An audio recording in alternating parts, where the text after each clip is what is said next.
جائے. اور پھر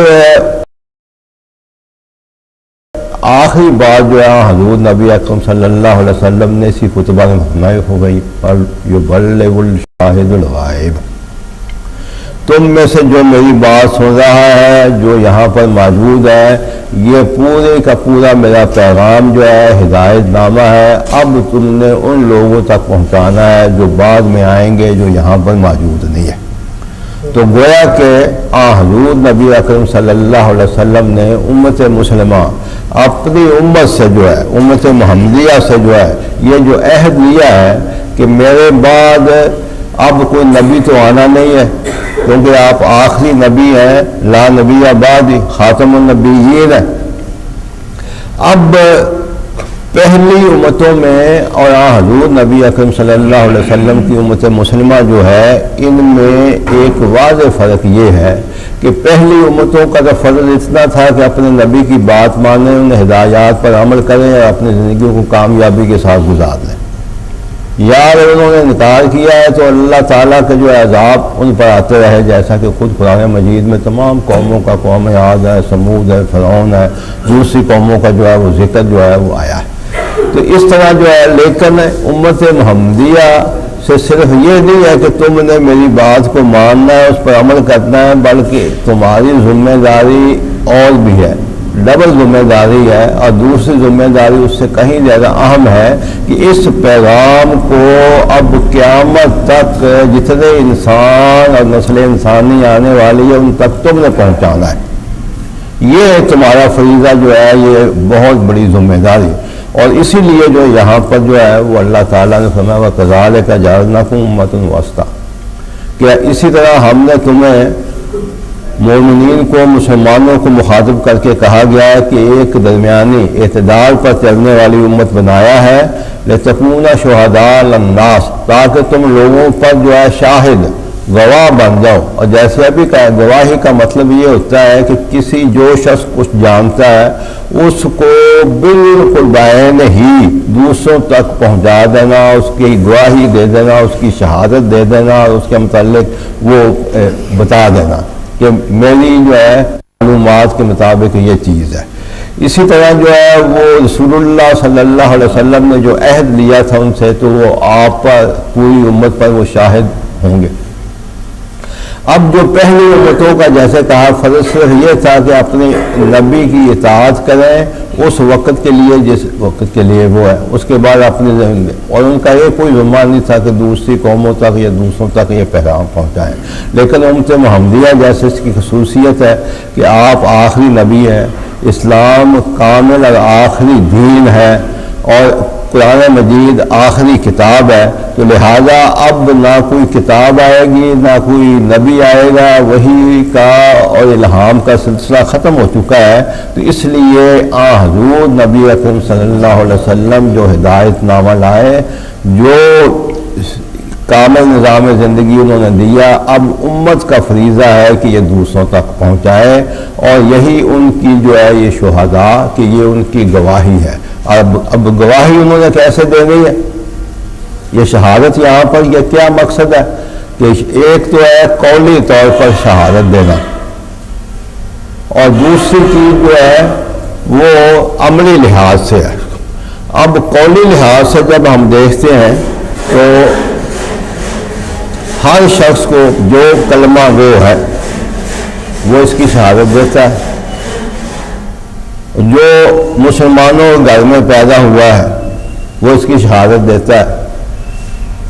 مجھے یاد آ رہا ہے کہ پنجاب یونیورسٹی میں ایک دفعہ لیکچر تھا، ایک غیر مسلم امریکہ سے آیا ہوا تھا، اس نے لیکچر دینا تھا کہ میں کیوں مسلمان ہوا ہوں، کن چیزوں نے مجھے متاثر کیا ہے، اور اسلام کے متعلق میں نے آ کر یہاں پر پاکستان میں کیا مشاہدات اور اس کی اپنے آبزرویشن ہے.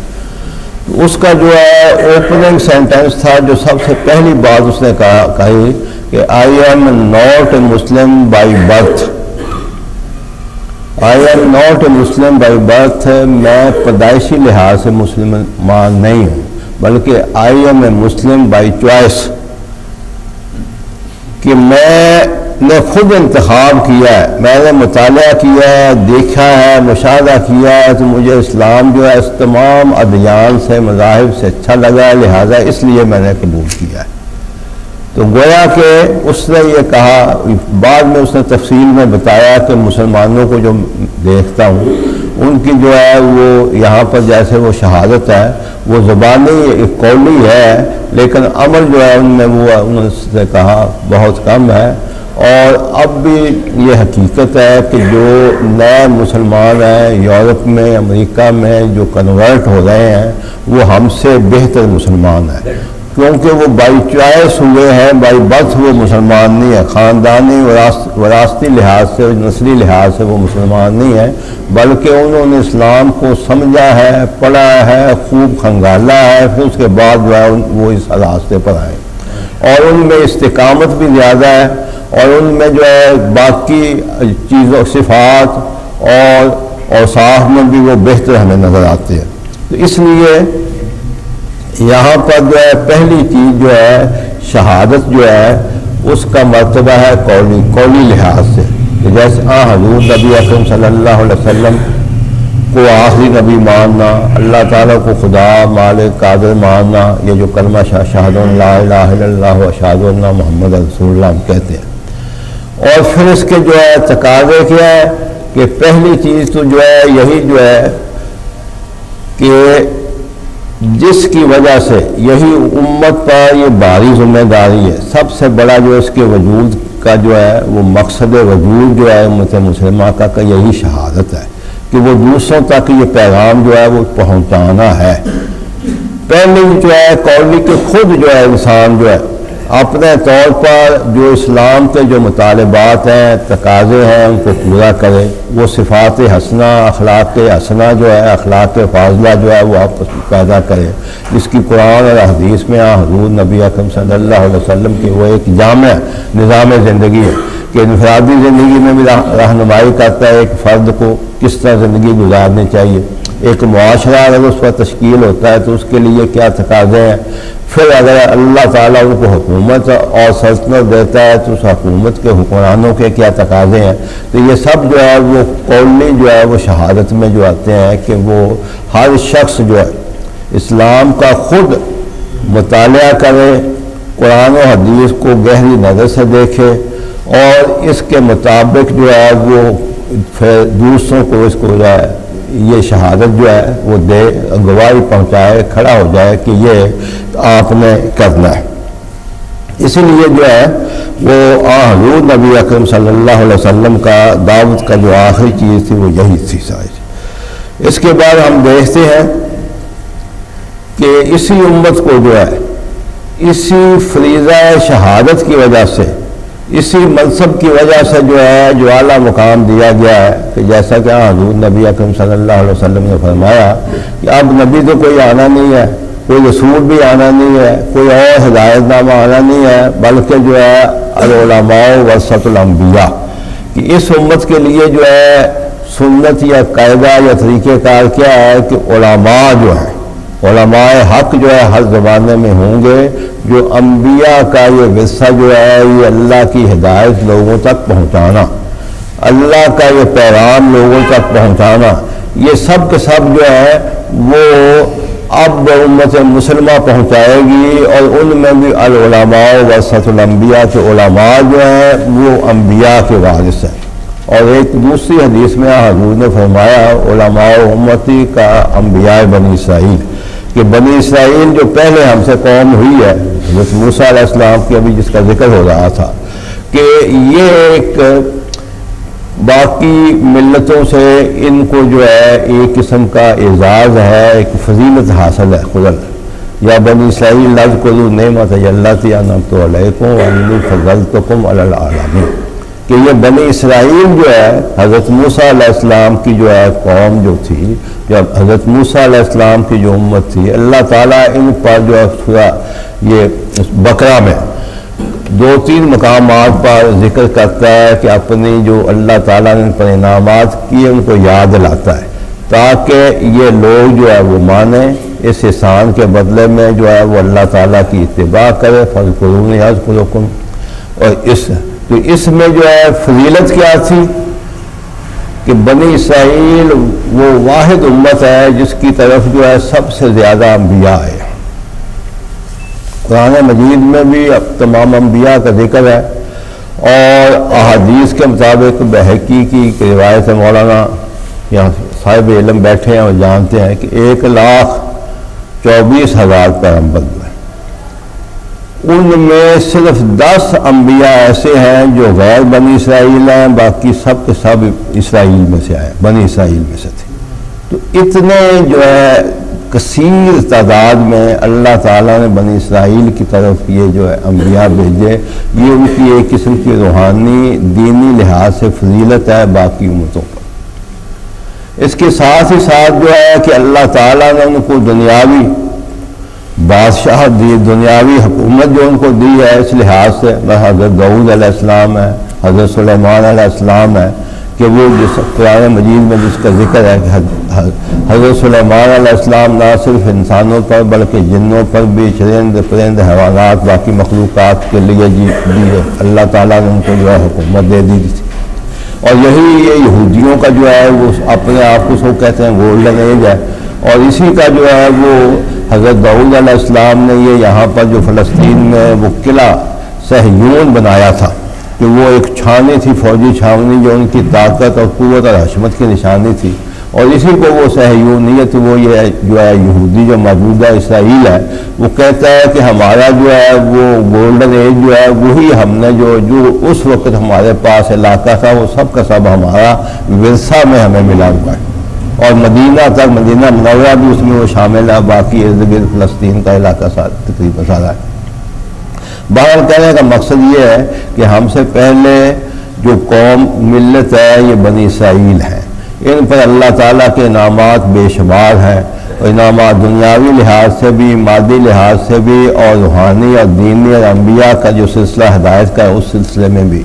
تو یہ اور حضور نبی اکرم صلی اللہ علیہ وسلم سے امت مسلمہ سے پہلے یہ جو ہے اس پوری جو ہے ان کے ذمہ یہ فریضہ تھا کہ اللہ تعالیٰ کی ہدایت کو پہنچائیں، لیکن انہوں نے وہ ہدایت نہیں پہنچائی. بعد میں پھر جو ہے خود ان میں خرابیاں پیدا ہوئی، جیسے قرآن مجید میں پوری سورہ بقرہ میں ان کی ایک ایک خرابی کا ذکر کیا ہے. جیسا ایک مجرم ہوتا ہے اس کو کٹہرے میں کھڑا کر کے اللہ تعالیٰ جو ہے پورا سورہ بقرہ جو ہے اور دوسری قرآن مجید کی صورتوں میں ان کے جرائم ایک ہے کہ کتمان حق یہ کرتے ہیں، شہادت زور یہ کرتے ہیں، گواہی یہ غلط دیتے ہیں، اسی طرح بخیل ان میں ہے، اسلام دشمنی ان میں ہے، اسی طرح جو ہے ان کی برائیاں جو ہے اعتقادی گمراہیاں ہیں، اسی طرح جو ہے وہ معاشیات میں، معاشرت میں، سیاست میں جو کچھ ان میں خرابیاں کمزوریاں پیدا ہو گئی تھی وہ سب کے سب ان میں ہیں.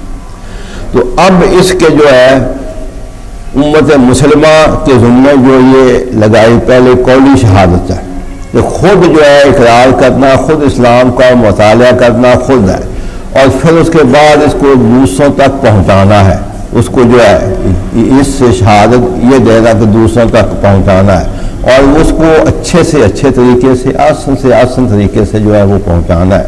وہ کیا ہے کہ وہ پہلے جیسے کہ جس کے کچھ تقاضے ہیں کہ پہلی چیز تو یہ ہے کہ اسلام کو جو ہے اس طریقے سے دوسرے لوگوں کے سامنے پیش کیا جائے، تحریری طور پر، تقریری طور پر، زبان کے ساتھ، قلم کے ساتھ جو ہے کہ اس کے جو قرآن مجید ہے، دین اسلام جو ہے اس کی حقانیت جو ہے دوسروں پر واضح ہو جائے. جو بھی اس وقت اس کے لیے وسائل کیا ہے، ذرائع جو بھی جدید سے جدید ترین جو ہے ذرائع ابلاغ ہے، جدید سے جدید ترین جو ٹیکنیک جو ہے، ٹیکنالوجی جو ہے، سائنسی معلومات ہے، وہ ان طریقوں سے جو ہے وہ استعمال کیا جائے. سی ڈی ہے، آج کل جو ٹی وی ہے، دوسرے بہت سے ذرائع زیادہ سے زیادہ استعمال کیے جائیں تاکہ وہ ہر شخص تک. اب اس امت کی ذمہ داری ہے کہ جو بھی انسان پیدا ہونا ہے قیامت تک اس تک یہ اسلام کا پیغام پہنچانا ہے، آسان طریقے سے، بہتر طریقے سے، اپنی تمام صلاحیتیں، اپنی تمام قابلیتیں اس میں لگانا ہے. تو گویا کہ اسلام کو جو ہے دلائل کے ساتھ، شواہد کے ساتھ، پوری شہادت کے ساتھ وہ پیش کرنا کہ اس وقت دنیا میں صرف اسلام ہی ایک ایسا دین ہے جو بہترین دین ہے. آخری دین ہے، پہلا دین ہے۔ پہلے بھی جیسے کہ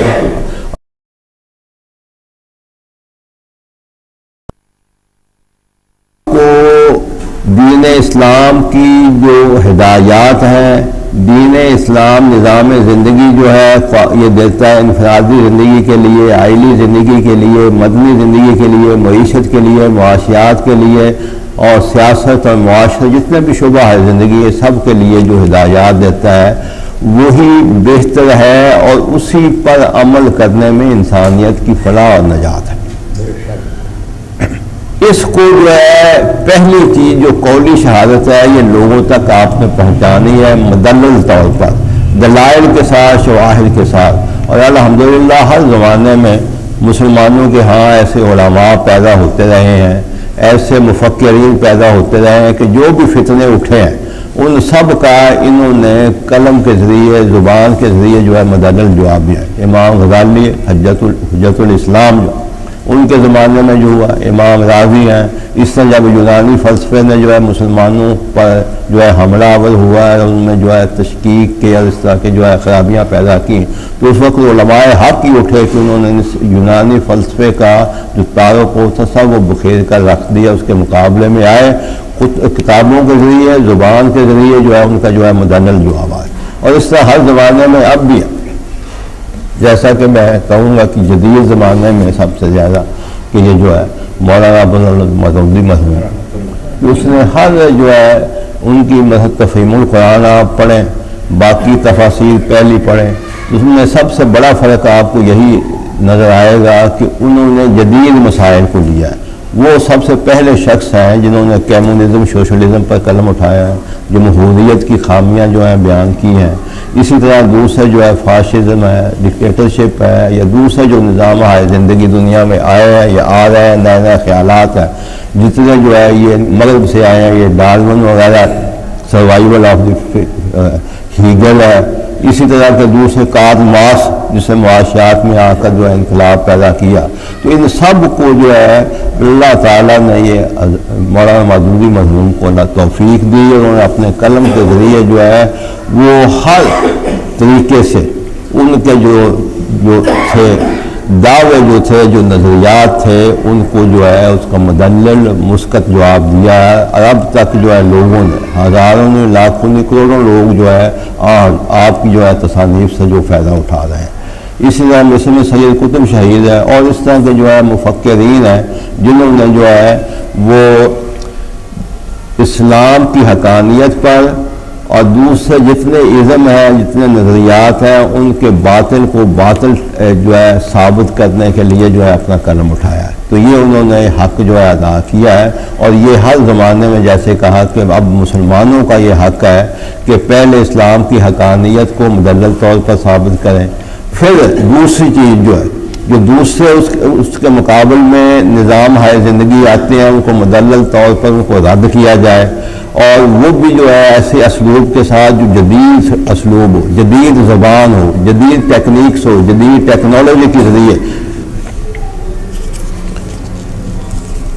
تو یہ اس طریقے سے ان کو جو ہے وہ اسلام کو جو ہے انہوں نے پیش کیا۔ اور تیسری چیز ابھی اس سے وہ چل رہا تھا کہ قرآن مجید تقابل دیان کا، میں ٹیچر بھی ہوں، طالب علم بھی ہوں، پڑھتا بھی رہتا ہوں کہ تقابل دیان پر سب سے پہلی کتاب قرآن حکیم ہے۔ اگرچہ مغرب کو دعویٰ ہے کہ ہم نے جو ہے یہ سلسلہ شروع کیا ہے اور اس کا، اور ان کے مقاصد بھی اور بھی تھے، لیکن بہرحال قرآن مجید پہلی کتاب ہے تقابل دیان پر۔ شاہ ولی اللہ کی کتاب الفوز الکبیر اصول تفسیر پر ہے، اس میں انہیں پہلے باب میں علوم پجرانہ ہے اس قرآن مجید کے، اس میں سے ایک علم جو ہے علم مخاصمہ ہے، مجادلہ ہے، کہ دوسروں کے ساتھ تم نے جو ہے بحث و تمہیز میں جو ہے کیا رویہ اختیار کرنا ہے۔ تو اس وقت کے جو جب قرآن مجید نازل ہو رہا تھا تو جو اس وقت مخالفین تھے، منکرین تھے، ان کے جو ہے 4 گروہوں کا انہوں نے ذکر کیا ہے۔ پہلے مشرکین مکہ، ان کے کیا عقائد ہیں، قرآن مجید نے اس کا کس طرح رد کیا ہے، کیا کیا ان کے نظریات سے باطل ان کا جو ہے اللہ تعالیٰ نے کس طرح رد کیا ہے. اسی طرح اہل کتاب میں یہود ہیں، نصارہ ہے، ان کے جو عقائد اور گمراہیاں تھیں ان کا رد کیا ہے.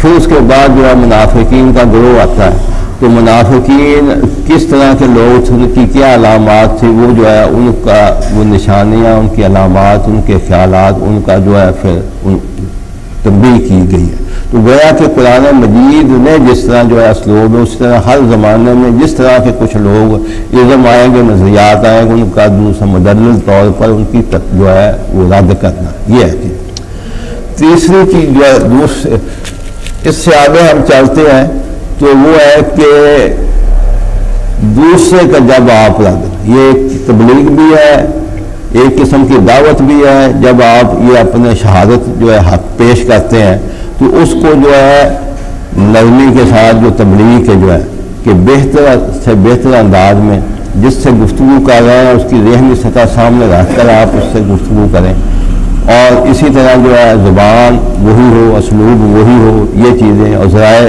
وہ سارے ابلاغ جو ہے وہ جدید سے جدید آپ استعمال کر کے یہ آپ ان کا. اور پھر اس میں جو ہے اخلاص ہونا چاہیے، حسن نیت ہونا چاہیے.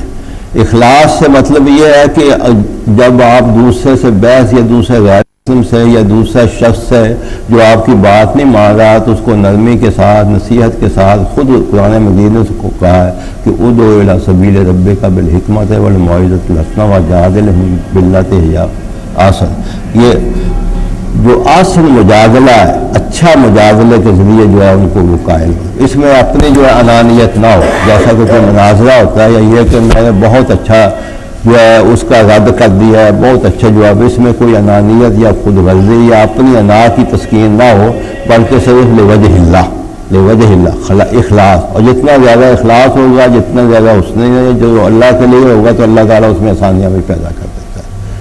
تو یہ شہادت قولی. اس کے بعد جو ہے دوسری شہادت عملی، کہ جو کچھ آپ پیش کر رہے ہیں اگر آپ اس پر خود عمل نہیں کرتے، کیونکہ قرآن مجید نے ایک جو ہے مسلمان کی جو ہے جو جہاں جہاں بھی آمنو آیا وعملوا الصالحات بھی ساتھ کہ وہ نیک عمل کہ جو ہے عمل بڑے. اور اسی کو علماء نے جو ہے بڑے مختصر طور پر جو ہے جیسے جو ہے شہادت کو جو ہے کلمہ شہادت جو ہے کہ یہ ایمان ہے کیا کیا ہے، اقرار باللسان ہے، تصدیق بالجنان ہے دل کے ساتھ، اور عمل بالارکان ہے، کہ یہ تین چیزیں ہوں گی تو یہ جو ہے وہ آپ مسلمان ہیں، اور یہ اس کے مطابق زندگی آپ کی ہونی چاہیے. تو گویا کہ دوسری چیز عمل ہے، اور یہ اب زیادہ اہم ہے اس زمانے میں، خاص طور پر کہ جیسے ابھی وہ پہلا میں نے فکرہ وہ کہا تھا کہ ایک شخص اٹھتا ہے وہ کہتا ہے کہ I am not a Muslim by birth but by choice. تو اس وقت یہ جب آپ کے پاس عمل نہیں ہے تو ایسا نہ ہو کہ ہماری بدعملی کی وجہ سے، ہماری سستی کی وجہ سے، ہماری کاہلی کی وجہ سے، ہماری اپنی برائیوں کی وجہ سے. اور ایک بات پھر وہ ذہن میں آ رہی ہے کہ یہ سورہ بقرہ میں جہاں جہاں بنی اسرائیل کا ذکر آ رہا ہے، شاہ ولی اللہ محدث دہلوی رحمۃ اللہ علیہ انہوں نے کہا ہے کہ اب یہ سب پوری کی پوری سورہ بقرہ جو ہے امت مسلمہ پر منطبق ہو رہی ہے. اس کا اطلاع جو بھی ان میں خرابیاں تھیں، جو بھی ان میں برائیاں تھیں، اب وہ سب مسلمانوں نے گھر کرائی ہیں. اور جو ان کا انجام ہوا تھا کہ ضربت علیہم ذلۃ والمسکنۃ وباؤوا بغضب من اللہ ذلک بانہم کانوا یکفرون بآیات اللہ. یہ کہ وہ کیا ان پر مسکنت ذلت جو ہے وہ تھوپ دی گئی، اور قیامت تک کے لیے جو ہے یہ اگرچہ ان کی اسرائیل کی یہ ریاست ہے بظاہر بڑی طاقت ہے، لیکن امریکہ پیچھے سے اس کا وہ کندھا ہٹا دے تو ختم سا دے تو، لیکن بہرحال اللہ تعالیٰ نے پیشین گوئی کر دی تھی. اور اب شاہ ولی اللہ محدث دہلوی کا موقف ہے کہ یہ پوری کی پوری اب جو بنی اسرائیل کی خرابیاں تھیں وہ ہم میں آ گئی. اس لیے ایک شخص اگر کوئی بات کہتا ہے اس کے مطابق وہ عمل نہیں کرتا تو وہ اس کی بات میں کوئی وزن نہیں رہتا، کوئی لوگ اس کو، بلکہ اس میں جو ہے ہم خود امت مسلمہ اس وقت دنیا میں جس زبو حالی سے، جس ذلت اور مسکنت، جس محکومی میں، جس مغلوبیت میں ہے تو اس کی کوئی بات نہیں مانتا. اسی طرح کبھی یہ بنی اسرائیل تھے. اس وجہ سے یہ ان ہماری وجہ سے بعض لوگ جو اسلام کی سٹڈی کرتے ہیں سچا مذہب کہتے ہیں وہ مسلمان ہونے سے رک جاتے ہیں، تذبذب میں پڑ جاتے ہیں. جیسا کہ جی شاہ کا قول بڑا مشہور ہے کہ جب میں نے قرآن مجید کا مطالعہ کیا، اسلام کا مطالعہ کیا، میں نے کہا اس سے بہتر نظام زندگی کوئی اور نہیں ہے. لیکن جب میں مسلمانوں کی حالت دیکھتا ہوں، مسلمانوں کے جو ہے پاس جاتا ہوں تو ان کو جیسے ان کی یہ شہادت جو ہے بالکل الٹ شہادت دے رہی ہے، بالکل ان کے الٹ جو ہے زندگی ہے، قرآن کے خلاف ہے، حضور نبی اکرم صلی اللہ علیہ وسلم کے ارشادات کے خلاف ہے، اور گویا کہ ہم ایک قسم کی رکاوٹ بنے ہوئے ہیں لوگوں کے لیے جو مسلمان ہونا چاہتے ہیں. تو اس لیے اگر ایک چھوٹی سی مثال میں آپ کو بتاتا ہوں، یہ چیٹا آگے میں بس 2-3 منٹ میں ختم کر رہا ہوں کہ ایک کتاب ہے وہ آپ ضرور پڑھیے، اکثر نے آپ نے پڑھی ہوگی، ہم کیوں مسلمان ہوئے، فاروق غنی فاروقی ہے. اس میں وہ ایک اسپین کبھی ہسپانیہ جو ہمارا ملک ہوتا تھا 700 سال وہاں پر حکومت کی ہے، اور اسی ہسپانیہ کے ذریعے پورے یورپ کو وہ تحریک احیاء علوم جو ہے وہ ہم نے سکھلائی ہے، اور ہماری کتابیں اب تک ان کی نصاب میں وہ پڑھائی جاتی رہی تھی مسلمانوں کی. تو وہاں کا ایک واقعہ ہے کہ ایک شخص آتا ہے، ایک تاجر سے آپ سے وہ اکثر کپڑا لیتا تھا، وہ کپڑا اس کو لینا، اس کا یہ کپڑا مجھے چاہیے اس کوالٹی کا یہ ہے. اس نے کہا کہ آپ وہ سامنے دکان ہے وہاں سے جا کر لے لیں. وہ اپنا سامان وہاں پر رکھ جاتا ہے، وہاں سے لے آتا ہے. جب وہ لے کر واپس آتا ہے تو پھر اس کو کہتا ہے کہ یہ کپڑا میرے پاس تھا، یہ کپڑا میرے پاس تھا، میں نے آمدن آپ کو نہیں دیا کیونکہ صبح سے میں نے کافی کما لیا، جتنی میری ضرورت تھی وہ میں نے آمدنی ہو گئی ہے، لیکن وہ میرا بھائی جو سامنے بیٹھا اس کے پاس کوئی گاہک ابھی تک نہیں آیا تھا، تو اس لیے میں نے تمہیں مشورہ دیا کہ اس کے پاس جا کر دیا. یہ ہے الدین و النصیحہ، دین خیر خیر. اور اسی بات پر وہ شخص جو ہے مسلمان ہو جاتا ہے. تو اس لیے جو ہے وہ اسلام جو پھیلا ہے ہندوستان میں دوسری جگہوں پر جو ہے یہ ان کی صداقت ہے. اور خود حضور نبی اکرم صلی اللہ علیہ وسلم کا کہ انا اول المسلمین انا اول المومنین، مومنوں میں سب سے پہلے میں اللہ پر ایمان لانے والا ہوں، سب سے پہلے اللہ کے سامنے سر پر چوب میں ہونے والا ہوں، صدر تسلیم خم میں کرنے والا ہوں، اطاعت میں کرنے والا ہوں. یہ چیز جو ہے وہ جب تک ایک دائی کے یا ایک شاہد کی عملی نہ ہوگی تو اس کا جو ہے الٹا نقصان ہوتا ہے. صرف ہمیں ہی نہیں ہے، ہمیں ہی پکڑ نہیں ہوگی بلکہ دوسری قومیں جو ہماری وجہ سے جو ہے اسلام کی طرف نہیں آتی وہ بھی ہو رہے. تو یہ چونکہ تھا تو بہرحال اس میں آخری بات جو ہے جیسے یہ چونکہ سالانہ اجتماع ہے، حقیقت میں یہاں پر آتا ہوں مولانا اسحاق صاحب کے جو ہے درس قرآن ہے، بڑی اس سے انسپریشن حاصل ہوتی ہے، نیا جذبہ ملتا ہے. جیسا شریف حکیم حسن صاحب ہیں میرے بڑے ہی اچھے دوست، بڑے ہی اچھے بھائی جو ہیں، ڈاکٹر کفایت اللہ صاحب تنظیمی امور میں بڑے ماہر ہیں. تو ان سے لوگ آ کر ہم یہاں پر انسپریشن لیتے ہیں. اب ہم جو ہے آپس میں دیکھ رہے ہیں کہ جو ہمارے معاشرے کا حال ہے، پورے قوم کا، عالم اسلام کا ہے کہ وہ جیسے ابھی کہا گیا تھا کہ مایوسی نہیں ہونی چاہیے، قنوطیت نہیں آنی چاہیے، لیکن پھر بھی جو حالات جو ہیں جتنے حوصلہ شکن ہیں، جس طریقے سے ابھی وہ بات ہو رہی تھی کہ قرآن مجید نے خود کہا ہے قاتلو کہ ان سے لا تکون فتنہ تم، کہ فتنہ جو ہے باقی. اور فتنہ آج کا سب سے بڑا فتنہ کیا ہے کہ مسلمانوں کو ان کی اصل دین سے ہٹایا جا رہا ہے، زبردستی بالجبر بالاکراہ کہ یہ قرآن مجید سے حیات نکال دو اور یہ جو ہے نصاب بناؤ، اس طرح کی یہ چیزیں کرو. تو یہ جو ہے بالجبر جو ہے وہ جو ہے کفر ہے. اسی لیے وہ کہا گیا کہ الفتنہ تو اشد من القتل، کہ قتل سے بھی جو ہے ایک جان کا نہیں ہے، ایک شخص کی آپ دنیاوی زندگی خراب نہیں کر رہے بلکہ یہ پوری یہ دنیا بھی خراب ہو رہی ہے، آخرت بھی خراب ہماری آئندہ نسلوں کی ہونے. اس لیے جو ہے یہ یہاں پر ہم آئے ہیں، آپ آتے رہتے ہیں، تو وہ جو ہے ہمارا تقریباً 90% لوگ یہاں پر وہ بیٹھے ہیں کسی نہ کسی طریقے سے جماعت اسلامی سے، تحریک اسلامی سے اور دینی جماعتوں سے ان کا تعلق ہے. لیکن میرا جو اپنا مشاہدہ ہے، جو زیادہ مجھے جو ہے جو خدشہ جو ہے جس سے وہ مجھے زیادہ فکر اور پریشانی ہوتی ہے کہ ہماری آئندہ نسل جو ہے وہ کسی اور طرف جا رہی ہے. ہمارے اپنے بچے، اپنے بیٹے، اپنے پوتے، اپنے نواسے جو ہیں وہ اس اسلام کی طرف نہیں آ رہے. تو اس لیے جو ہے جو ہماری جو ذمہ داری ہے، جیسے شہادت حق تو بہت بڑی بات ہے، لیکن جو ہے بنیادی طور پر جو ضرورت ہے، جو ہماری ذمہ داری ہے کہ اپنے بچوں کو لایا کریں. جوان یہاں پر ہونے چاہیے، وہ جو ہے آئندہ نسل جس نے یہ جو ہے آگے جا کر اسی شہادت دینی ہے، اسی کو آگے ان کی زیادہ ضرورت ہے. اور پھر اپنے مشن کو جو ہے ہمیشہ سامنے رکھے، جہاں پر بھی ہوں، جس حالت میں بھی ہوں، جس سے جیسے وہ کہا کلکم راعٍ و کلکم مسئول عن رعیتہ، حضور نے فرمایا تم میں سے ہر شخص حاکم ہے، اور جو اس کی رعایا ہے وہ اس کے متعلق جواب دے اللہ تعالیٰ کے ہاں ہوگا. اور اس کے لیے جو ہے وہ ہمیں وہ جواب وہ وہاں پر بھی دینا پڑے گا، یہاں پر بھی دنیا میں تو اب وہ پتہ چل رہا ہے جیسے بھی ہے. تو بہرحال مقصد یہ ہے کہ یہاں پر آپ باقاعدگی سے آئیں، بچوں کی طرف جو ہے اپنے گھر میں جو ہے کہ ایک اہل خانہ جو ہے اپنے گھر کا جو حاکم ہے وہ اس کے لیے وہ تربیت، اسلامی تربیت، اس کو ترویج کرے. اس طرح عورت کا عورتوں میں ہونی چاہیے. اسی طرح جو ہے ایک تاجر ہے، اپنی تجارت کے ذریعے وہ اسلام پھیلا سکتا ہے، ابھی جیسے وہ میں نے آپ کو مثال دی.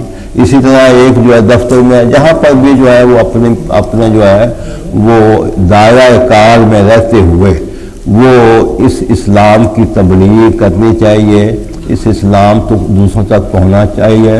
اور عملاً جو ہے جو ہے اپنی آئندہ جو آنے والی نسل ہے اس کی زیادہ فکر کرنی چاہیے، کیونکہ جس طرح پورے عالم اسلام میں جو امریکہ نے اب زبردستی جو ہے جو اپنا نظام وہ رائج کرنا چاہتا ہے تاکہ اس کو انشاءاللہ یہ تو ختم ہو، کیونکہ هو الذی ارسل رسولہ بالہدی ودین الحق لیظہرہ دینہ کلہ، یہ تو اللہ تعالیٰ کی پیشین گوئی ہے. لیکن اس میں ہمارا جو حصہ ہے وہ ہمیں ضرور ڈالنا چاہیے اپنے طور پر جو ہے یہ خزائے. اقول قولی ھذا واستغفر اللہ لی ولکم ولسائر المسلمین. اب آپ کے سامنے امیر تحریک اسلامی صوبہ پنجاب حکیم عبدالحفیظ صاحب خطاب فرمائیں گے.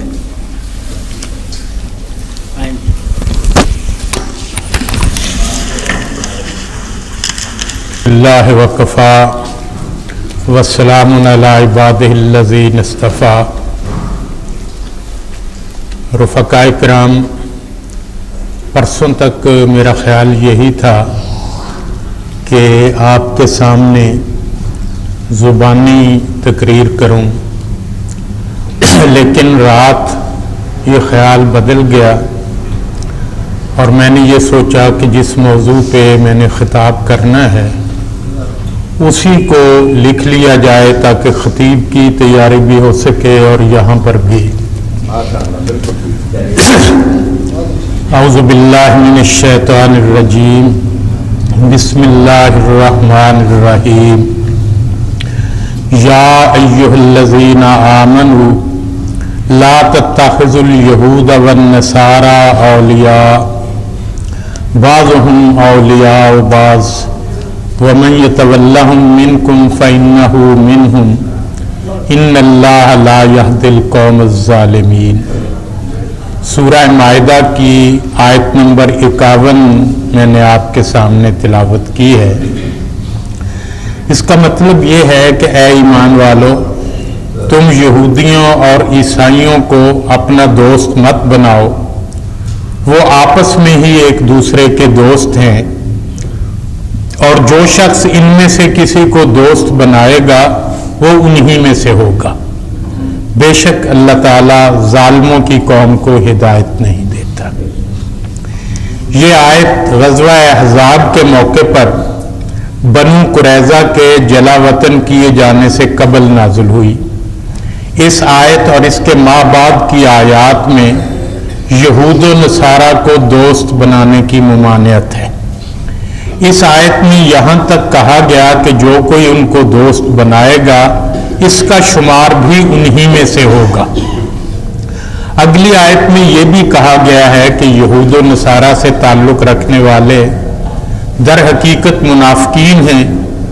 وہ اپنی دوستی کی وجہ استدلال یہ پیش کرتے ہیں کہ اگر ان سے دوستی نہ کریں تو انہیں خطرات اور مصائب کا اندیشہ ہے۔ کسی مسلمان کی تربیت کے لیے قرآن مجید دو چیزوں کو بنیاد بناتا ہے۔ پہلی چیز اللہ، اس کے رسول صلی اللہ علیہ وسلم، اس کا عقیدہ اور جہاد فی سبیل اللہ کے لیے محبت ہے، اور دوسری چیز غیر اللہ سے دوری اور نفرت ہے۔ غیر اللہ سے محبت مسلمان ہونے کے باوجود وہ شخص کرتا ہے جو اپنے دین سے دور ہٹ چکا۔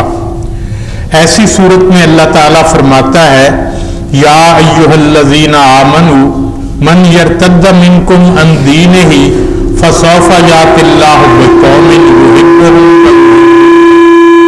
أذلة علی المؤمنین عزة علی الکافرین یجاہدون فی سبیل اللہ ولا یخافون لومۃ لائم ذالک فضل اللہ یؤتیہ من یشاء واللہ واسع علیم۔ اے ایمان والو، جو کوئی اپنے دین سے پھرتا ہے تو پھرے، اللہ ایسے اور لوگوں کو سامنے لے آئے گا جن سے وہ محبت کرے گا اور وہ اس سے محبت کریں گے، جو مومنوں پر نرم اور کفار پر سخت ہوں گے اور اللہ کی راہ میں جد و جہد کریں گے اور کسی ملامت کرنے والے کی ملامت سے نہیں ڈریں گے۔ یہ اللہ کا فضل ہے، جسے چاہتا ہے وہ اس سے نوازتا ہے، اور اللہ بڑی وسعت والا اور سب کچھ جاننے والا ہے۔ اس آیت مبارکہ میں یہود و نصارہ سے دوستی رکھنے والوں کو اللہ تعالیٰ نے صاف الفاظ میں کہا ہے کہ وہ اپنے دین سے پھر گئے، اور یہ ضروری نہیں کہ دین سے پھرنے والے ہمیشہ اقتدار میں ہی رہیں۔ اللہ تعالیٰ نے اس آیت میں فرمایا کہ ان کی بجائے وہ ایسے لوگوں کو لے آئے گا جو اللہ سے محبت کرنے والے ہوں اور اللہ ان سے محبت کرنے والا، وہ کفار کے مقابلے میں نرم پڑنے والے نہ ہوں اور نہ مومنوں پر سختیاں کرنے والے ہوں، بلکہ اس کے برعکس کفار پر سخت اور مسلمانوں پر نرم ہو۔ ہلکا یاراں تو بریشم کی طرح نرم، رزم حق و باطل ہے تو فولاد ہے۔ اس کے ساتھ ساتھ قرآن حکیم مسلمانوں کو یہ احساس بھی دلاتا ہے کہ غیر مسلم جماعت سے اس کی دوستی اور رفاقت اللہ کے دین سے ارتداد اور اللہ کے عطا کردہ اس انتخاب سے پسپائی اور روگردانی ہے۔ کفار کی مسلمانوں سے لڑائی کی وجہ نہ تو ان کا علاقہ ہے نہ ان کا نام، بلکہ لڑائی کی اصل وجہ ان کا عقیدہ ہے۔ یہود و نصارہ صرف اور صرف مسلمانوں کے دین اور عقیدے کی وجہ سے ان سے مخاصمت رکھتے تھے، اس لیے جہاں جہاں ان کا اثر و رسوخ ہوتا ہے وہاں کے مسلمانوں کے دل سے قرآن و حدیث کے اثرات کھرچنے کی کوشش کرتے ہیں۔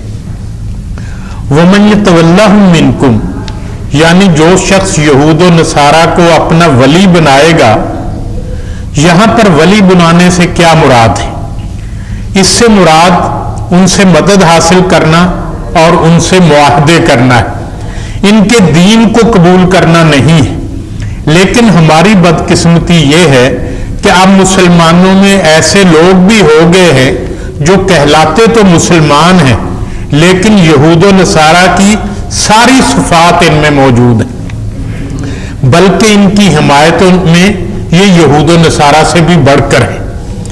عیسائیوں اور یہودیوں میں متعدد ایسے لوگ پائے جاتے ہیں جو اپنے حکمرانوں اور مذہبی رہنماؤں کی غلط بات کی تائید نہیں کرتے بلکہ انہیں برسر عام ٹوک دیتے، لیکن ان نام نہاد مسلمانوں میں اتنی جرت نہیں کہ ان کی غلط بات کو غلط ہی کہہ سکیں۔ جب رسول اللہ صلی اللہ علیہ وسلم مدینہ منورہ آئے تو وہاں کے مسلمانوں کے یہود کے ساتھ تعلقات تھے، ان کے ساتھ اٹھنا بیٹھنا، کھانا پینا، گپ شپ، حتیٰ کہ دوستی بھی۔ لیکن مدینہ کے یہودیوں نے رسول اللہ صلی اللہ علیہ وسلم کے ساتھ بد عہدی کی اور جنگ میں مشرکین مکہ کی پشت پناہی کرتے رہے تو رسول اللہ صلی اللہ علیہ وسلم نے ان سے سارے معاہدے توڑ دیے اور انہیں مدینہ سے باہر نکال دیا۔ سورہ انفال میں آتا ہے ما لکم من ولایتہم من شیء، تمہارا ان سے ولایت کا کوئی تعلق نہیں۔ حضرت عبادہ بن صامت رضی اللہ تعالی عنہ بنو خزرج سے تعلق رکھتے تھے۔ اس آیت کے نزول کے بعد وہ حضور صلی اللہ علیہ وسلم کے پاس آئے اور آ کر آپ سے کہنے لگے میری یہودیوں کے ساتھ بہت دوستی ہے، میرے ان کے ساتھ بہت پرانے تعلقات ہیں، لیکن اب اللہ اور اس کے رسول کے لیے میں ان کی دوستی سے برات کا اظہار کرتا ہوں اور اللہ اور اس کے رسول صلی اللہ علیہ وسلم کی رفاقت اختیار کرتا ہوں۔ لیکن عبداللہ بن ابی نے کہا میں تو مصائب اور پریشانیوں سے ڈرتا ہوں، میں تو یہود کی دوستی ترک نہیں کر سکتا۔ آپ نے اس سے کہا کہ تو نے اللہ اور اس کے رسول کی بجائے یہود کی دوستی اختیار کی ہے۔ جواباً اس نے کہا کہ میں ان کی دوستی کو قبول کرتا ہوں۔ ایک دوسری روایت میں ہے کہ غزوہ بدر میں مشرکین کو شکست ہوئی تو مسلمانوں نے اپنے یہودی دوستوں کو کہا اسلام قبول کر لو اس سے پیشتر کہ تم پر کوئی مصیبت آئے۔ اس پر ایک یہودی مالک بن سیف نے کہا تم ان قریشیوں کو جو جنگ کے طریقے سے واقف نہیں ہیں شکست دے کر غرور میں مبتلا ہو گئے ہو، اگر ہم سے جنگ ہوئی تو تم جیت نہ سکو گے۔ اس بات پر حضرت عبادہ بن صامت نے کہا اے اللہ کے رسول صلی اللہ علیہ وسلم میرے یہودیوں میں بہت سے دوست ہیں، ان کے پاس اسلحہ بھی کثیر تعداد میں ہے اور وہ طاقتور اور جری بھی ہیں، لیکن اس سب کچھ کے باوجود میں ان کی دوستی ترک کرتا ہوں اور اللہ اور اس کے رسول سے محبت کا اظہار کرتا ہوں، اور اللہ اور اس کے رسول کے سوا میرا کوئی سرپرست نہیں۔ اس موقع پر عبداللہ بن ابی نے کہا میں یہود کی دوستی نہیں چھوڑ سکتا، وہ میرے لیے ناگزیر ہیں اور مجھے ان کی دوستی کی ضرورت ہے۔ حضور صلی اللہ علیہ وسلم نے فرمایا اے ابو الحباب اب یہود تمہارے رفیق ہیں؟ اس نے کہا مجھے ان کی دوستی قبول ہے۔ حضرت اکرمہ رضی اللہ تعالی عنہ فرماتے ہیں کہ یہ آیات لبابہ بن عبد المنذر کے بارے میں نازل ہوئی۔ حضور صلی اللہ علیہ وسلم نے انہیں بنو قریظہ کی طرف بھیجا، انہوں نے آپ سے پوچھا یہودیوں نے کہ حضور صلی اللہ علیہ وسلم ہمارے ساتھ کیا معاملہ کریں گے؟ انہوں نے ہاتھ سے اپنے گلے کی طرف اشارہ کیا یعنی وہ آپ سب کو قتل کر دیں گے۔ ایک دفعہ عبداللہ بن ابی بیمار ہوا تو حضور صلی اللہ علیہ وسلم نے اسے موت سے ڈرایا اور یہودیوں کی دوستی سے منع کیا، لیکن وہ سمجھنے کی بجائے اپنی پرانی رائے پر ڈٹا رہا اور کہا سعد بن ابی زرارہ تو یہودیوں سے دشمنی رکھتا تھا رضی اللہ تعالی عنہ، اس کے باوجود وہ مر گیا، یعنی عبداللہ بن ابی کے نزدیک قرآنی آیت کی نافرمانی کرتے ہوئے مر جانا کوئی بڑی بات نہیں۔ عیسائیوں کی دشمنی یہودیوں کی دشمنی سے کسی طرح بھی کم نہیں۔ عرب اور مصر کے عیسائیوں کا موقف اس وقت اگرچہ کچھ بہتر رہا، لیکن پورے مغرب کا رویہ اسلام کے خلاف دشمنی کا رہا، اور اسلام کے خلاف ہر جنگ میں وہ مسلمانوں کے خلاف ڈٹے رہے، حتیٰ کہ شاہ نجاشی کے بعد اسلام کی مخالفت میں حبشہ بھی پیش رہا۔ اس وقت سے لے کر اب تک یہود و نصارہ مل کر مسلمانوں سے لڑ رہے اور وہ ایک دوسرے کے مددگار ہیں، بعضهم اولیاء بعض۔ اس لیے مسلمانوں کو ان کا مقابلہ کرنے کے لیے اپنی زندگیوں کو اسلام کے مطابق ڈھالنا چاہیے اور اللہ اور اس کے رسول صلی اللہ علیہ وسلم کا پرچم اٹھائے رکھنا چاہیے۔ مسلمانوں کی دوستی اور دشمنی عقیدے کی بنیاد پر ہونی چاہیے۔ انما المؤمنون اخوہ اور المسلم اخو المسلم، دنیا کے ہر خطے کا مسلمان ہمارا بھائی ہے، ہمیں ان کی مدد کرنی چاہیے، ان کے ساتھ تعلقات بڑھانے چاہیے، نہ کہ توڑنے چاہیے۔ اور الکفر ملت واحدہ، کفر سب کی سب ایک قوم ہے، خواہ وہ دنیا کے کسی بھی علاقے کے ہوں، ان پر اعتماد اور اعتبار نہیں کرنا چاہیے۔ کتنے افسوس کی بات ہے، اس وقت دنیا میں مسلمانوں کے 59 ممالک ہیں اور 1.5 ارب کی تعداد میں مسلمان موجود ہیں، لیکن مسلمانوں کے دل آپس میں پھٹے ہوئے ہیں، وہ ایک دوسرے کے خلاف لڑ رہے ہیں، لیکن جو مسلمانوں کے ازلی اور ابدی دشمن ہیں ان کے سامنے جھکے ہوئے اور ان کی ہر بات پر آمنا و صدقنا کہتے ہیں، حالانکہ معدنی دولت کے خزانے مسلمانوں کے پاس ہیں۔ زراعت کے لحاظ سے مسلمان سب سے زیادہ ترقی یافتہ قوم ہے، تیل کی دولت مسلمانوں کے پاس سب سے زیادہ ہے، لیکن ٹیکنالوجی میں ہم بہت پیچھے ہیں۔ اگر ہم اس طرف توجہ کریں تو اب بھی بہت کچھ کر سکتے ہیں۔ اپنے پیسے اگر امریکہ اور یورپ کے بینکوں میں رکھنے کی بجائے اپنے ہی ملکوں میں خرچ کریں تو ہمارے ممالک ٹیکنالوجی کی دوڑ میں بھی بہت آگے نکل سکتے ہیں۔ دنیا میں جتنی بڑی تعداد میں مسلمان موجود ہیں، اگر اتنی تعداد میں ریت کے ذرے جمع ہو جائیں تو کوہ ہمالیہ بن جائے، اتنی تعداد میں اگر پانی کے قطرات جمع ہو جائیں تو بحیرہ عرب کو پیچھے چھوڑ جائیں، لیکن اتنی بڑی تعداد میں مسلمان جمع ہیں لیکن وہ ریت کے ڈھیر سے زیادہ حیثیت نہیں رکھتے۔ بجھی عشق کی آگ اندھیر ہے، مسلمان نہیں راکھ کا ڈھیر ہے۔ پاکستان اسلام کے نام پر معرض وجود میں آیا تھا۔ تشکیل پاکستان سے پہلے پورے بر صغیر میں یہ نعرہ گونج رہا تھا، پاکستان کا مطلب کیا؟ لا الہ الا اللہ۔ کیا پاکستان کے قیام کے بعد لا الہ الا اللہ پر عمل ہو سکا؟ نہیں۔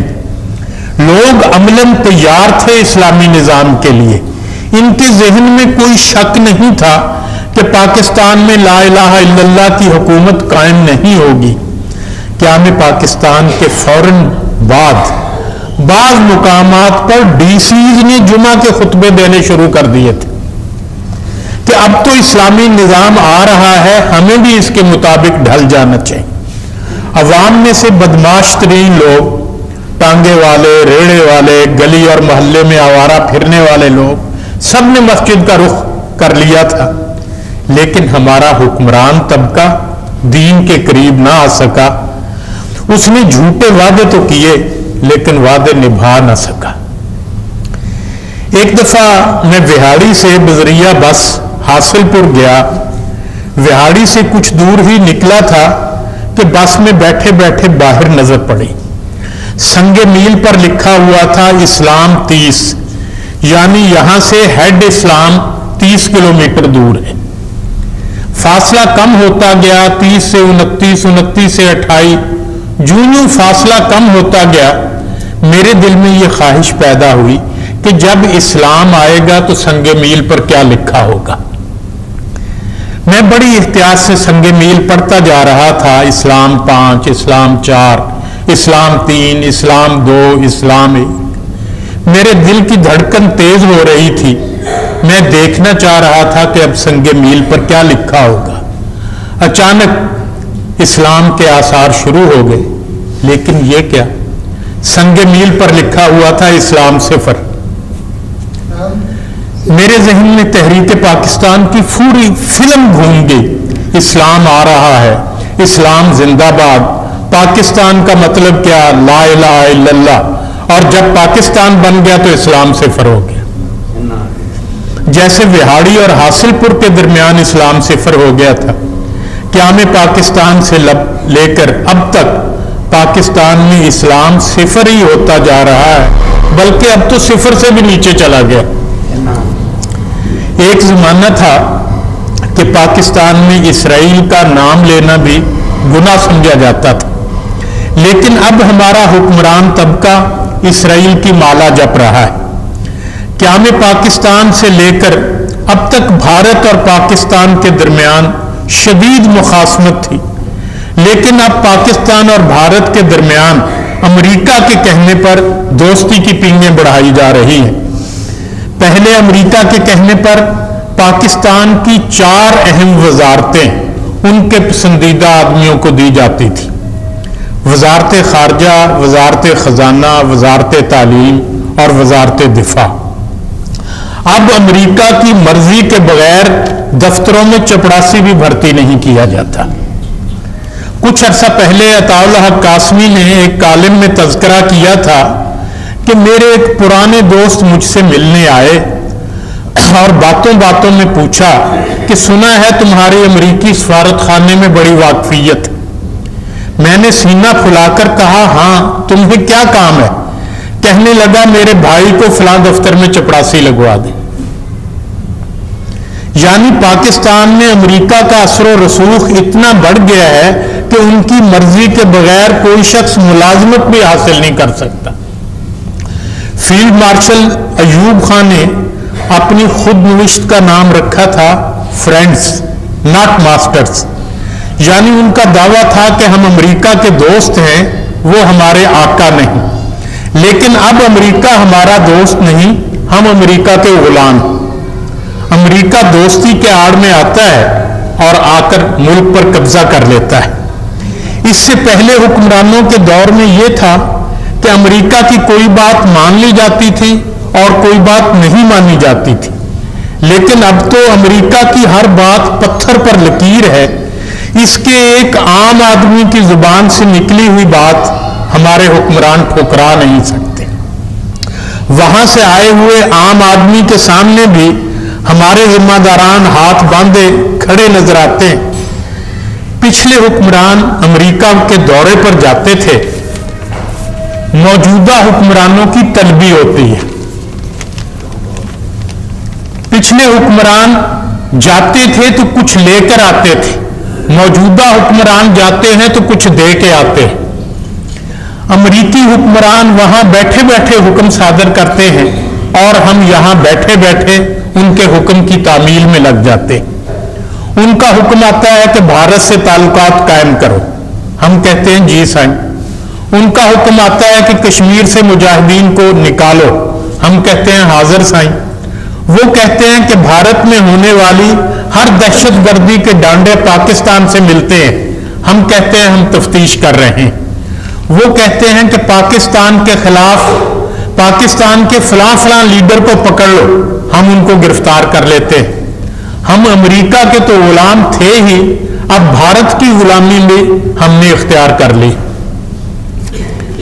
بھارت جو ہمارا ازلی اور ابدی دشمن تھا، ہے اور رہے گا، اب ہم اس کی جھولی میں گرنے لگے۔ امریکہ نے ہم سے کہا اپنے نصاب تعلیم میں تبدیلی کر لو، ہم اس کے لیے آمادہ ہو گئے۔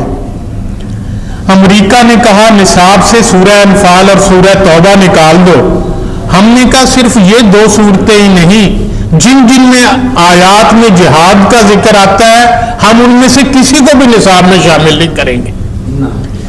انہوں نے کہا سورہ احزاب اور سورہ نور میں پردے کا ذکر آتا ہے، ہم نے کہا فکر نہ کریں، یہ صورتیں بھی نہیں پڑھائی جائیں گی، بلکہ ہم نے یہ حکم جاری کر دیا کہ ٹیلی ویژن پر نیوز کاسٹر کے سر سے دوپٹے کو اتار دیا جائے، اور اگر کوئی نیوز کاسٹر دوپٹہ نہ اتارے تو اسے ٹیلی ویژن سے اتار دیا جائے۔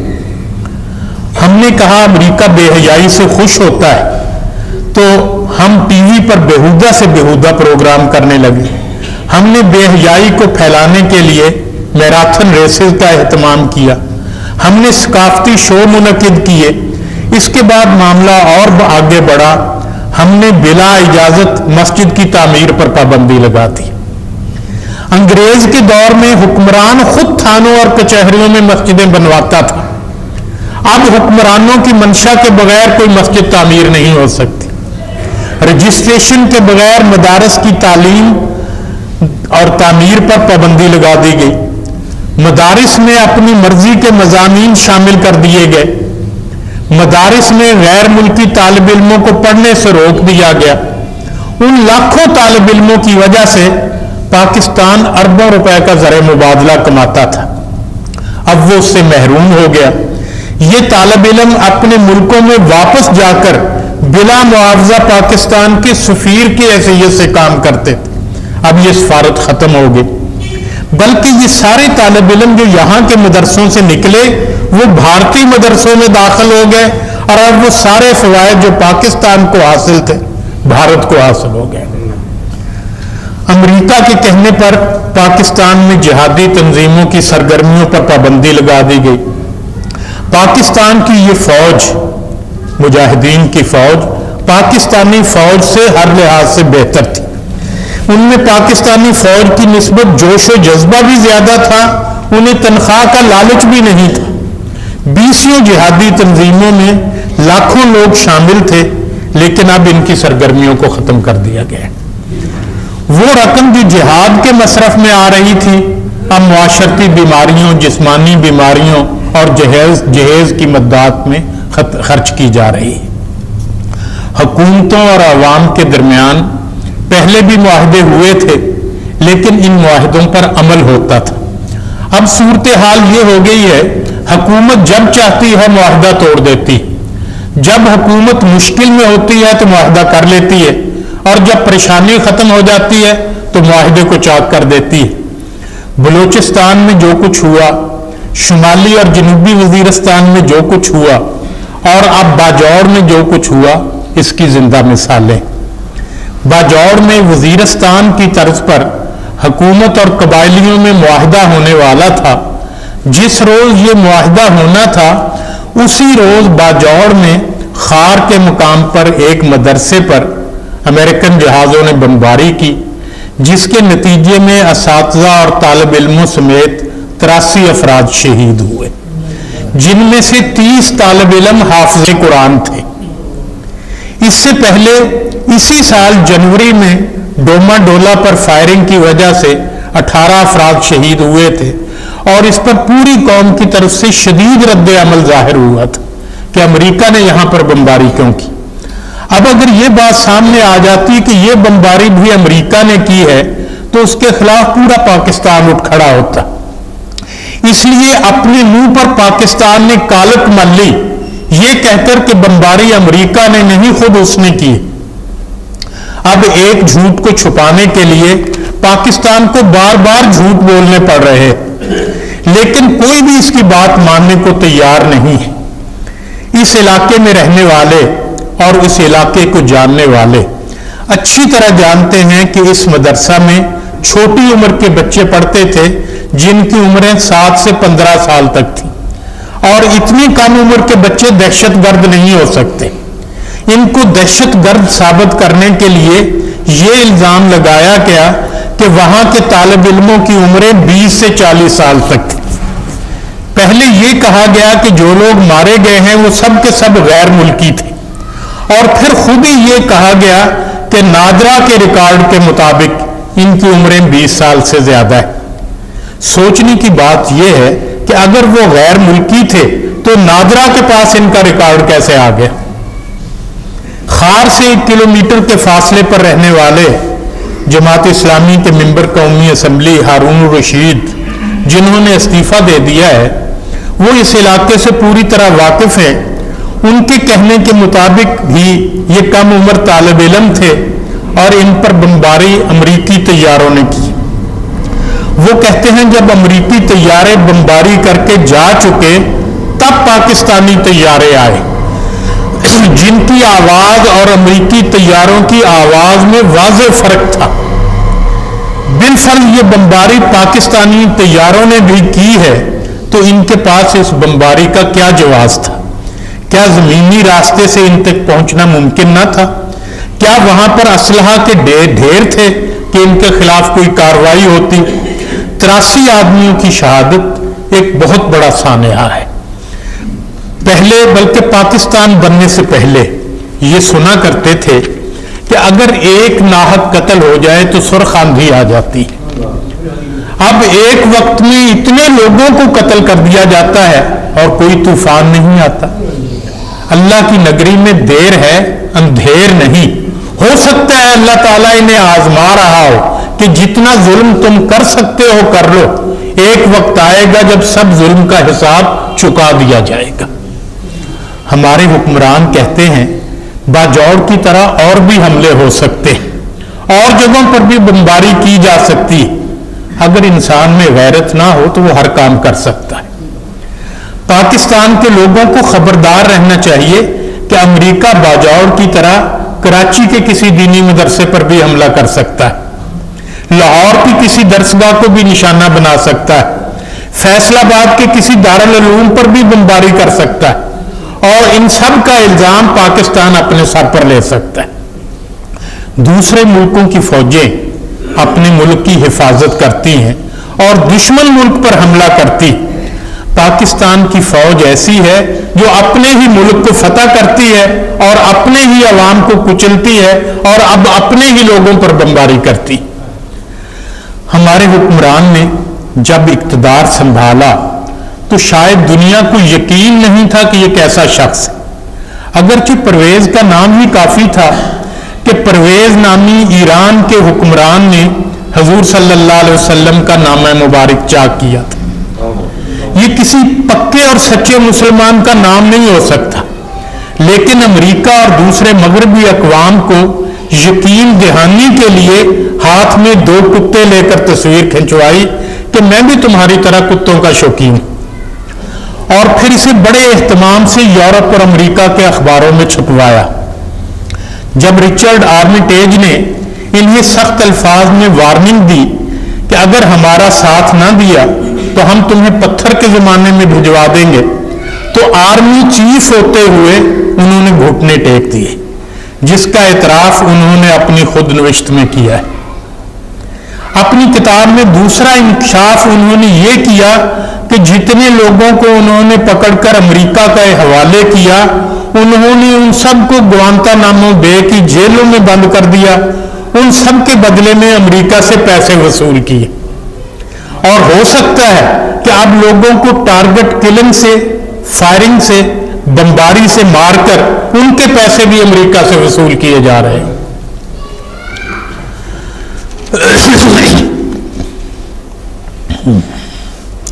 جہاں ہمارے صدر کا یہ حال ہے کہ وہ امریکہ سے ڈر رہے ہیں، ان کی ہاں میں ہاں ملا رہے ہیں اور ان کی ہر جائز و ناجائز بات مان رہے ہیں، وہیں پہ ہمارے وزراء ان سے بھی 2 ہاتھ آگے۔ خورشید محمود قصوری نے کہا اگر ہم امریکہ کا ساتھ نہ دیتے تو وہ ہمارا حشر بھی عراق جیسا کر دیتا۔ شیخ رشید نے ایک ٹیلی ویژن انٹرویو میں کہا اگر ہم امریکہ کا ساتھ نہ دیتے تو وہ ہمارا تورا بورا بنا دیتا۔ ایک اور انٹرویو میں شیخ رشید نے کہا اگر ہم امریکہ کو اڈے نہ دیتے تو وہ ہم سے چھین لیتا۔ کیا ایٹمی پاکستان اتنا ہی بزدل ہے؟ کیا امریکہ ہمارے لیے سپر پاور ہے؟ عراق، افغانستان، ایران اور کوریا کے لیے سپر پاور نہیں ہے؟ ان ملکوں میں سے کسی بھی ملک میں آرمی کا سربراہ ملک کا سربراہ نہیں۔ ہماری حالت تو یہ ہے کہ امریکہ نے کہا ایٹم بم کا منصوبہ ختم کر دو، ہم نے ختم کر دیا۔ امریکہ نے کہا عبد القدیر خان کو گرفتار کر لو، ہم نے گرفتار کر لیا۔ اب اگر امریکہ یہ کہے کہ پاکستان اپنی فوج ختم کر دے تو ہم اس کے لیے بھی تیار ہو جائیں گے۔ پاکستان کے معروف کالم نگار عرفان صدیقی نے اپنے ایک کالم میں ملک کی موجودہ صورتحال کا اس طرح نقشہ کھینچا ہے۔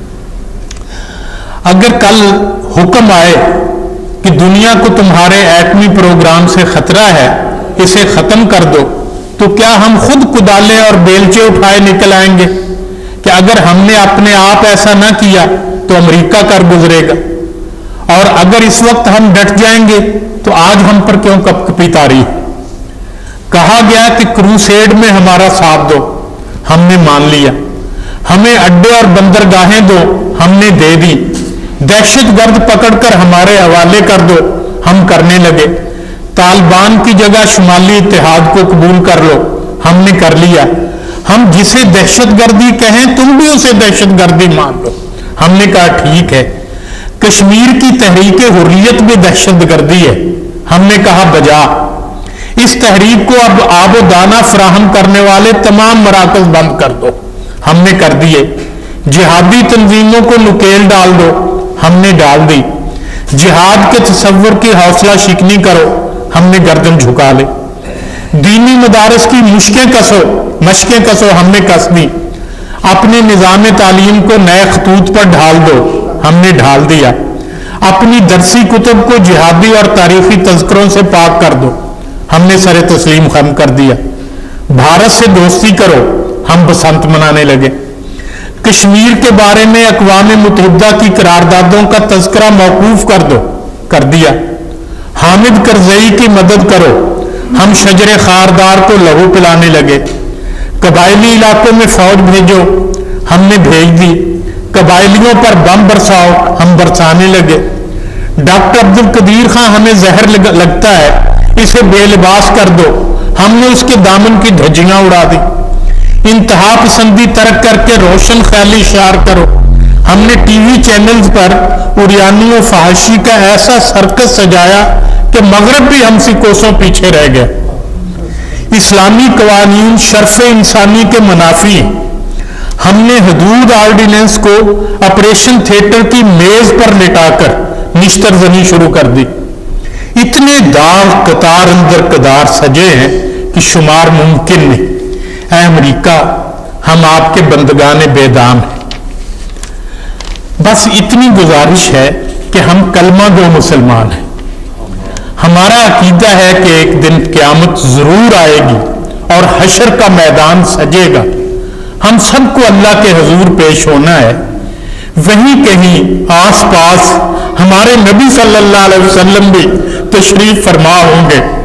ان کے جلوہ میں شہیدوں کی ارواح مقدسہ پرے باندھے کھڑی ہوں گی. اس گھڑی پر ہم کس سے پناہ مانگیں گے اور کون سی سپر پاور ہماری مدد کرے گی؟ آپ جسے چاہیں پکڑ لیں، جسے چاہیں نیک محمد اور لیاقت اللہ کی طرح بھسم کر دے، جس مدرسے کو چاہے نشانہ بنا لے. ہمارے جتنے بچوں کے چاہے پرخچے اڑا دے، لیکن خود ہمیں اپنے ہاتھوں ایسا کرنے پر مجبور نہ کرو. ہم اگرچہ تم سے بہت ڈرتے ہیں، لیکن ہمیں قیامت کی گھڑی کا خوف بہت بے کل رکھتا ہے. جب ہمارے گناہوں کا پلڑا بہت بھاری ہوگا اور جب ہم شفاعت کے لیے رحم طلب نگاہوں سے نبی رحمت صلی اللہ علیہ وسلم کی طرف دیکھیں گے، اور عین اسی وقت باجوڑ کے شہداء کی روحیں سامنے آ کر کھڑی ہوں گی اور حضور ہم سے منہ موڑ لیں گے. اللہ تعالی ہمیں اس گھڑی سے بچائے اور اس بات کی توفیق دے کہ ہم ابھی اپنی دنیا کو اور آخرت کو بہتر بنا لیں، تاکہ صحیح معنوں میں ہم مسلمان کی حیثیت سے قیامت کو اٹھائے جا سکیں. دعا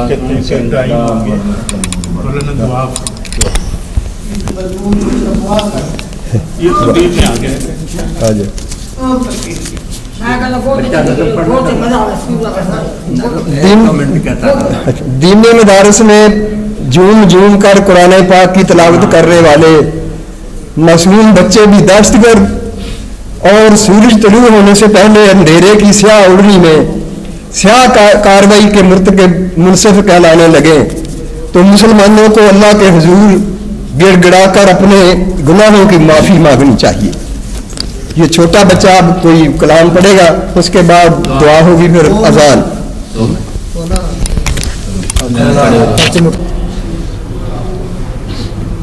بسم اللہ الرحمن الرحیم. حق اللہ حق اللہ حق اللہ حق اللہ.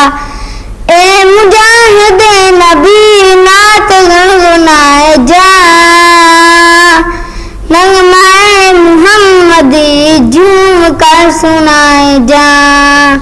اے مجاہد نبی نعت گنگنائے جا، نغمہ محمدی جھوم کر سنائے جا.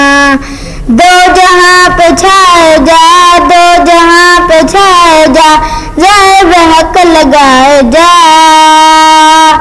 ضرب حق لگائے جا.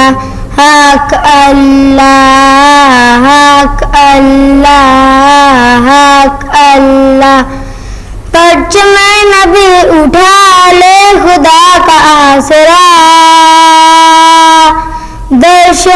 مرشدی ہے یہ حق و جان لٹائے جا، عظمت لٹائے جا، عظمت لٹائے جا، ضرب حق لگائے جا، ضرب حق لگائے جا، حق اللہ، حق اللہ، حق اللہ۔ بات کر تو بعد میں، پہلے تو سلام کر، جو تیرے بزرگ ہیں ان پہ احترام کر۔ بات کر تو بعد میں، پہلے تو سلام کر، جو تیرے بزرگ ہیں ان پہ احترام کر۔ ان سے فیض پائے جا، ان سے فیض پائے جا، ضرب حق لگائے جا، ضرب حق لگائے جا، حق اللہ، حق اللہ، حق اللہ۔ شکر کر خدا کا تو تجھ کو یہ وطن ملا، پاک سرزمین ملی اور یہ چمن ملا۔ سر کو تو جھکائے جا، سر کو تو جھکائے جا، ضرب حق لگائے جا، ضرب حق لگائے جا، حق اللہ، حق اللہ، حق اللہ۔ جھوٹ بولنا نہیں تم کبھی زبان سے، لعنت خدا ہے یہ دیکھ لو قرآن سے۔ سچ کے گیت گائے جا، سچ کے گیت گائے جا، ضرب حق لگائے جا، ضرب حق لگائے جا، حق اللہ، حق اللہ، حق اللہ، حق اللہ۔ اپنے مرشدی کو دل اس طرح سے شاد کر، جو سبق ملے تجھے تو دل لگا کے یاد کر۔ اپنے مرشدی کا دل اس طرح سے شاد کر، جو سبق ملے تجھے تو دل لگا کے یاد کر۔ ان سے فیض پائے جا، ان سے فیض پائے جا، ضرب حق لگائے جا، ضرب حق لگائے جا، حق اللہ، حق اللہ، حق اللہ، حق اللہ۔ آئے جو رمضان روزوں کا اہتمام کر، خواہ تو رب کی نعمتیں ذکر اس کا عام کر۔